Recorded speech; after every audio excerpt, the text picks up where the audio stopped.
Well, hello and welcome you mates to the Vandyke History induction task. My name is Mr. Bodo, I'm the Head of History at Vandyke Upper School, and we're very much looking forward to welcoming you to the school and to the History Department in September. Today's induction task really is aiming to give you a little flavour about what history at Vandyke will be like and what sort of tasks and topics you'll be learning about. So the topic that we're going to be studying in this video and for your induction task is basically what health and medicine was like in the 1600s in Britain. Okay, going to be looking at what people basically thought made them ill, how they dealt with an outbreak of the Bubonic Plague in the 1600s, and trying to get you to, if you have a look at the aims, to understand what people sort of believed made them ill in the 1600s. We've got some very different ideas about what made them ill. Look at how London deals with an outbreak of plague in 1665, and just try and gather really our suggestions and our thoughts about what this tells us about society in 1600s Britain. So just an introduction to it really. If you look at the pictures on screen here, you can see some different images of London, and London is this incredibly huge city really by the 1600s. Nothing on the scale that we know it today, but it's been growing hugely and really quickly in the 1600s. Started to be lots of industry. There's a lot of trade that is going on using the River Thames, so boats are coming in from all over the world, bringing in goods and bringing in resources, and it is the economic centre really of England and one of the economic heartbeats of Europe as well. But because London is so rich and wealthy, it's attracting huge numbers of people, so the population is rising exponentially really. It's rising so quickly in the 1600s, and what that means is people are living in increasingly poor houses, or houses are built really on top of each other, really cramped and narrow conditions, unhygienic conditions. And what this really means, because London is so huge, containing so many people, it means that London is very likely to experience a deadly outbreak of disease, and particularly London will experience an outbreak of the disease because of its trade that's coming into the country by boats from all over Europe. It's very likely to experience a disease that's brought to the shores of England via the River Thames. Okay. England is also a really religious country still, so you can see a monastery on the left-hand side of the picture here. People are still quite sort of what we call superstitious about different people believing that the devil is working heavily on earth, and that there are people working for him, and everybody needs to pray, and then everybody needs to be really holy in terms of how they live their life. There's a huge belief as well in witches and witchcraft, which is why you see equally in Europe it's very sort of common and much more known in America, in places like Salem, but there is an element of thoughts of witchcraft and witch burnings in England in the 1600s as well, showing you really that you've got this religious and fairly superstitious society really. And with that in mind, lots of these ideas kind of stem into what people thought made them ill in the 1600s. Now we today, we understand bacteria, we understand germs, and we understand the link that can have in causing disease and causing illness. We can see that regularly through microscopes and lots of scientific equipment that we have developed over the last 100 or 200 years or so. In the 1600s, there's some very different ideas, and there's a real lack of scientific understanding in the 1600s, which means that various theories emerge about what makes them ill. And as you go through this is your first task. Just get a little bit of paper, and in the centre, what I would do is create a mind map. Okay, so in the centre, if you just write belief in the causes of disease and illness, and as we go through these next few slides, just jot down a summary of each theory of disease. How is it making them ill? How does it work? And what is the thought behind this, cause of disease? And if you can, as you go through, as a little bit of a challenge, if you can try and categorize them for us. So think about which ones are fairly scientific, which ones are based on evidence, are things around the world, or things that we can actually see, which ones are just a bit bizarre, just a bit stupid, and which ones are fairly supernatural, superstitious, based on religion, etc. Okay. What we'll also do, and what you can also add maybe in a different colour pen, and this again is a challenge one if you want to do it, is think about if they think that's making them ill, then what will they do to make themselves better? And I'll go through a few of those different suggestions with you as we go through this PowerPoint. So the first theory of disease for you to make a few notes on is what's called the 4 humours. So in the 1600s, this is a really common theory about what makes people ill. And they believe that there are 4 liquids in the body, so yellow bile, black bile, phlegm, and blood. Okay, and these 4 liquids, yellow bile basically is what we identify today as sick. Phlegm is the sort of snot and horrible stuff we get when you have a cold. Black bile is poo, and blood is blood. Okay, and what people think in the 1600s is that these 4 liquids in the body, you are healthy and you are well if your 4 humours are in balance. So if you have the exact sort of same amount of each, then you'll be perfectly healthy. If you fall ill because you've got too much of one of these humours. And as a result, and also people link this to the seasons. So for example, in the summer season, they believe that in the summer you have too much blood. So as a result, what would happen a lot in the summer is that people used to be bled, that people would open up a vein in the body and remove some of that blood, or they would attach a leech to the body to suck out some of that blood to make you healthier, was the theory. We today know if you lose blood, it has the opposite effect. It makes you weaker, it makes you more likely to pass out. But people in the 1600s really think that it's the balancing of the humours that's important. Equally, they use things like chilies to try and get rid of phlegm, to try and heat up your body and remove any excess phlegm if you have sort of a cold or feverish symptoms. So this is the first theory, and a very common theory that exists in this time.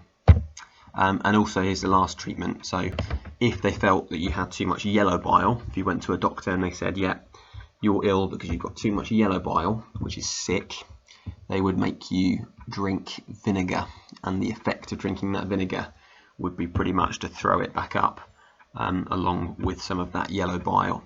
So they are some of the treatments and some of the horrible treatments of this first theory. Fairly scientific based, I would say, with this one, because each of those liquids does exist in the body. They just don't fully understand how it properly works, but there is some scientific basis and scientific understanding behind this particular theory. The second theory is miasma, okay, and miasma basically stands for bad air. So people thought that breathing in bad air is what makes you catch a disease, that if you were standing over something that smelt really bad, then you would catch a disease as a result. Okay,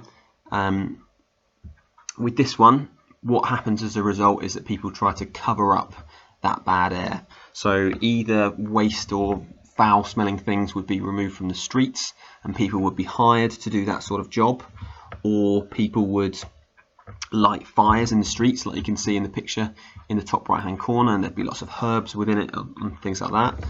Or people would sometimes even dress as extravagantly as this. This is a plague doctor in the 1600s during an outbreak of the Black Death in 1665, and you can see he's covered completely in what we kind of now know, I suppose, as PPE, personal protective equipment, just robing so that he doesn't touch anybody, but also he's got this beak, and the beak is not to try and make him look like an animal. The beak is stuffed with herbs and spices and things that smell, so that that person is breathing in all those different herbs and those smells, and is not breathing in any of the miasma. And miasma is what they believe really causes all sorts of diseases. Up to 200 years ago, people thought miasma was the cause of cholera, when actually cholera is caused by drinking dirty water.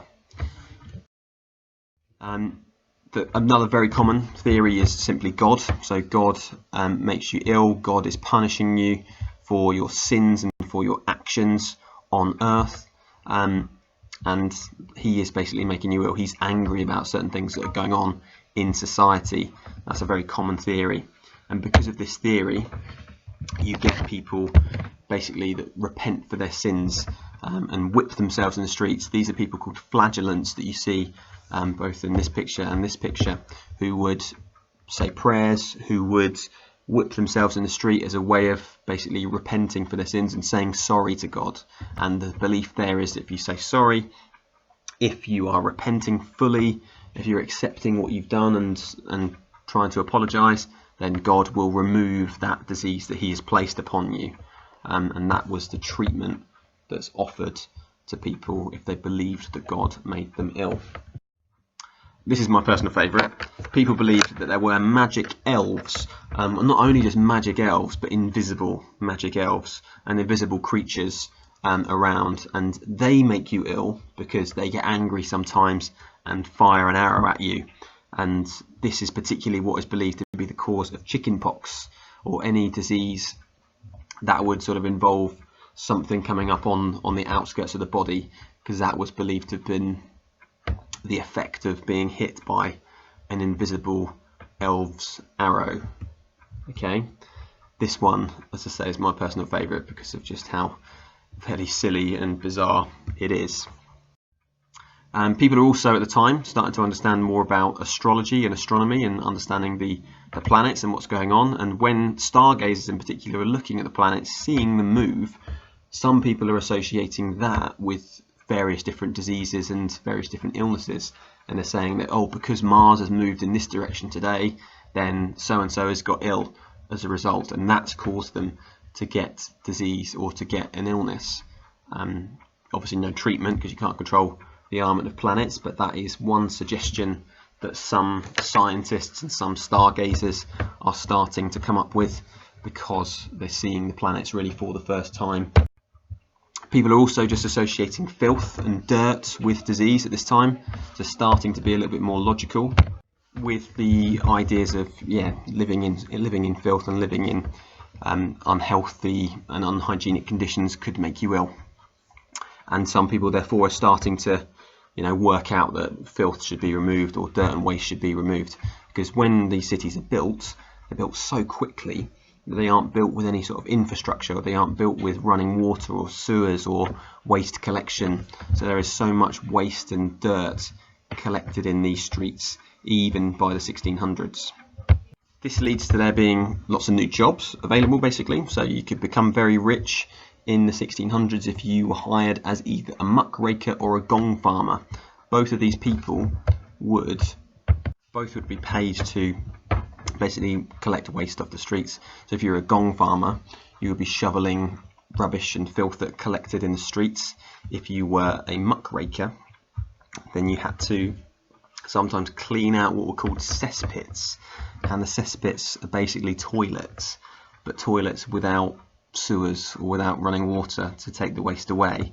So the cesspits are just basically a hole in the ground, and then the muckraker comes along and he cleans out that hole in the ground and he collects the waste and takes it away, sometimes even doing that by hand. A very well paid job in the 1600s, and well paid because rightly nobody really wanted to do it. It depends on whether you wanted to earn money in the 1600s or were happy to settle for a slightly less disgusting job. Fashion is another thing that people believe makes them ill. So because of the new sort of elaborate styles of fashion and dressing that have gone on, particularly since Elizabethan England, and you can see some of those pictures in the bottom left hand corner, some of the styles of dresses people basically believed angered God, because of the dress sense, and because of the fact it angers God, then God again punishes people and sends down outbreaks of disease to show just how unhappy he is. And then filthy water. So again, like we talked about with dirt, some people are starting to realise that actually maybe it's the filth in the water that's causing people to be ill, because not only does something like the Thames end up being a sewer or a toilet, and you can see that actually in the middle picture, the cartoon, there is what's called a privy, and some of these privies, or latrines they're also called, would just be toilets with an open hole, and below the hole would go straight into the water, so all human waste and filth just goes straight into it, and then that water is used by some people as drinking water, or it's used to clean clothes. And in the 1600s, people are starting to realise this is maybe what's making us ill, and they're right to think that. And it's the real cause of a lot of waterborne diseases that we know about today. And also, the last one, people are very what's called anti-Semitic in this time, and they do blame the Jewish people in the Middle Ages in the 1600s for different outbreaks of disease or illness or whatever. Jews are very much persecuted through time, and it links back to this idea that because Jesus' friend Judas betrayed him to the Romans, then all Jewish people became the killers of Christ, and they were the ones that were poisoning water or poisoning wells, infecting food. All of this sort of very superstitious and religious ideas that are completely wrong about Jewish people, and ultimately quite racist ideas as well, but that is something that a lot of people believed. Okay, so with all those theories of disease and what we've sort of seen for London and England, it's not surprising that there are regular outbreaks of disease across, up to 1665. It happens very regularly, some more mild than others. You, from middle school, probably know about the Black Death, and have probably looked at that maybe in year 7 or 8. The Black Death hit England in 1348. Deadly disease, deadly virus that forms in terms of buboes. I'll talk about that in a second. And in 1665, the Black Death returned to England and returned across Europe. Major outbreak of this disease. And when it hits London, the London government tries its absolute utmost to contain the plague and stop it killing as many people as possible. Here is what you probably know about the Bubonic Plague. It's spread by fleas that are carried on rats, and the rats tended to be on merchant ships that would come into London, for example, and it's the bite of a flea, and the flea contained the virus. The flea contained the Bubonic Plague itself, and the bite would then cause there to be these buboes, and you can see an example of the bubo on the person's leg and the inner thigh. Big pus-filled balls, basically, full of this virus, and it would stay on the body for a couple of weeks. It would make the person quite feverish and quite ill, and eventually, if it wasn't treated, it would kill the person, because the bubo itself would burst, and it would burst inside the body, and the poison in the bubo would spread inside the body, causing the major organs to sort of shut down. You also see that it caused the blood to sort of stop circulating, and therefore blood was collected at the end of fingernails and toenails, which is why you get that person with basically black ends to his fingers. Okay, now this horrible disease, it's a deadly disease, very contagious disease as well, in terms of the amount of people that can catch it from one person. The government know this, they've seen examples of it happen before in England, so this time they're determined to try to put several measures in place to save people's lives. Okay, and this next task, what you need to do, if you can print these pictures, that'd be great, and you can annotate them. If not, just simply have a look at them, and I want you to spot certain things that you can see. Each picture gives you a bit of an indication about what the government are doing. So there are 4 things that I'd like you to spend maybe a minute or so trying to find in this picture. I want you to look for people called examiners that are checking each house. I want you to look for dogs being killed, men taking away rubbish, and a fire in the street. You just put this YouTube video on pause for a minute and try and spot those, and then press play again when you're ready. Okay, so hopefully you've seen these and found them. Here you see examiners checking each house, and they would try to do that basically to identify which houses had the plague, and then if they found that somebody in that house had the plague, that house would be shut up and locked up, and nobody in that house would be allowed to leave. You also see dogs being killed, and this was because people believed that pets like dogs and cats and animals that are on the street, they were carriers of the disease, and that's right, because the flea would just live on any living thing, okay, not just human beings. So unfortunately, lots of innocent dogs and cats and pets, etc., are slaughtered in the streets of London because they're trying to make it as clean as possible. And also you see the men taking away rubbish. Again, an effort to clean up the streets, make it as sanitary as possible, as hygienic as possible, for a way to try and contain the virus. Then you also see a fire in the street, and again, that is because most people thought this bubonic plague was spread by miasma and was spread by foul-smelling air. They did not understand that it was the bite of a flea, already that it was actually spread by human beings. Didn't really understand that concept. They thought it was bad air, and that's why lots of fires happen in the streets, to try to clear the air and stop people breathing in the miasma. Okay, if you do the same thing please for this picture, again there are 4 things for you to find. Top right hand corner, just put me on pause for a second. Okay, so hopefully again you've seen these 4 things. What you see here is a mass grave. Now these were basically huge pits that were built often on the outskirts of cities, for a couple of reasons. One is that they didn't want the bodies of people that were infected with the Black Death to be inside the city, because the body would still be quite contagious. So they moved them outside of the city, tended to be at night, and then they would bury them in these pits quite deep down as well. So that was one reason to do it at night outside the city. The second reason is just practicality. There are so many people dying of this contagious and deadly disease that they need to bury them all in the same place, and there's no real sort of room or time for individual ceremonies. Funerals are banned. That's one of the reasons they bring these bodies out at night, is so that you can't have congregations of people wanting to mourn the dead.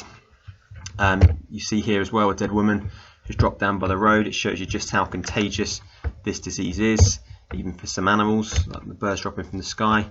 And then you see as well the perimeter of London trying to remove exposure from these bodies for as many people as possible. Okay, in the third picture, again there are 2 things. Top right hand corner, can you just have a look and see if you can spot both of them? Okay, so the first one, you can see the body being removed here onto a horse and cart. Again, really shows you the big effort the government are making on horse and carts. And again, from this, the idea for you to try and understand is that it's a huge government effort to remove these bodies from London, so that you don't have too many people coming into contact with the disease or coming into contact with bodies that would be infected. Then you also see the religious signs on the doors. This would be so that people can identify exactly where people who are infected are, and so that people could stay away basically from the houses. And anyone that's locked in that house, all members of that house would be locked in if one person had the disease. So what's very likely to happen is if one person had Black Death, had the Bubonic Plague, and obviously died from it, it's very likely that it would be contagious and spread to the other members of that household. So often by shutting them in that house, also it's condemning them to their death. Okay, there's some other methods basically by the government to try and contain the plague, and there's 4 sort of categories that I'd like you to put these into. So I'm going to go through these with you on each slide. If you can use a whole bit of paper, divide it into 4 sections and write each heading into those sections, and then just jot down a brief summary of what the government do at each time and which category it fits into. For example, the first one that you see here, on the right hand side of the screen, all plays, bear baiting, games, singing, all basically forms of entertainment, public entertainment, were banned in London. So any street entertainers or people that would bring, some people brought bears into cities and they would make them sort of fight each other. That's called bear baiting, and attracted crowds as a sort of form of sport. All those things were banned. to try and stop large gatherings of people, stop mass gatherings. So that would go into that bottom right hand corner section, stopping mass gatherings. The next thing is that there are the examiners, and we've mentioned these already, who would be regularly going into all sorts of households, checking the members of that household to see if they had any symptoms, if there were any buboes on the body, and as soon as they found anyone in that house with any symptoms of the Black Death, they would be locked in and the authorities would be told. You have lots of people basically hired as rakers, that we've mentioned already, to remove filth from the outside of streets, to keep London clean. You know, these jobs existed before the Great Plague, but there are so many more people hired to do this job, and even people within households, within houses and on the outskirts would be forced to keep it as clean and sanitary as possible, trying to maintain hygiene in particular. I mentioned this already as well, that basically animals would be killed if they're found anywhere in London. The sales of meat as well were really heavily policed to stop any meat being like missold if it was dodgy or if it was a bit out of date. So there's these other methods to try and maintain hygiene. Pubs, coffee houses, anywhere that had big gatherings of people inside would also be closed. And some people wanted pubs to be closed particularly because they believed it to be sinful and believed it to upset God in particular as well. They wanted pubs to be closed permanently, and these areas of indoor gathering were the things that were closed to stop people gathering in numbers. Mentioned this already about houses being shut up, and they'd have the cross on the outside, Lord have mercy upon us, showing you how some people still thought that God was the one that was making them ill or could make them better. And also the cross is there as a visual symbol of the people that have the virus. The burial of the dead would take place at night in darkness outside the city. We've talked about this already. Again, the purpose of doing so is to stop there being crowds of people. You don't want public funerals, and you also want to bury them outside the city so that people do not come into contact with people who have died of the Black Death. Then you have these women searchers who are hired, and basically they go into various different households and they check on whether people in that household have died. They check on how they are basically, and if somebody that was locked up in that house, the searcher would go in, they would report if that person had died, and then somebody else would come and take it away. So there's lots of various different observation from people that are hired by the government to do these different jobs and to identify exactly where the disease is. And then you also have these watchmen who stand on the outside of the infected houses. They make sure that people in that house cannot leave, okay, or that anyone that wanted to go into the house can't go in, and that is their role, to stop people leaving, stop people entering that house, and make sure that that house is fully quarantined and fully shut up and nobody go in. All the bedding of any house that did have somebody in it with the Black Death would be aired out, would be cleaned heavily, and the idea of being aired over a fire was to remove any miasma, to remove any of the bad smell, and make it as clean as possible. Okay, so there's various different things there, and hopefully from this lesson you've got a real sense of just what life was like in the 1600s, particularly their approach to the Great Plague. And as a final task, I'd like to have a go at either of these questions. So you can either have a go at just saying what you think all the stuff we've looked at in this PowerPoint tells you about British society in the 1600s. What's their approach to disease like? What does it tell you about society? Or what you can have a go at is really trying to compare the outbreak of the Great Plague in 1665 to the outbreak of COVID-19 in 2020 that we've gone through in the last few months. What is similar in terms of how the government has dealt with the disease? What similar actions have they taken? And also, what is different? What different things have happened? You can maybe do some research about mortality rates and how many people have died in England from the Great Plague, or find some other common connections from a little bit of research that you do. So I hope you found this useful, I hope you found this interesting, and it's given you a little bit of flavour about what we're about in history at Vandyke. Have a great rest of your school year, have a great summer, and we're really looking forward to meeting you and welcoming you to history at Vandyke in September. All the very best.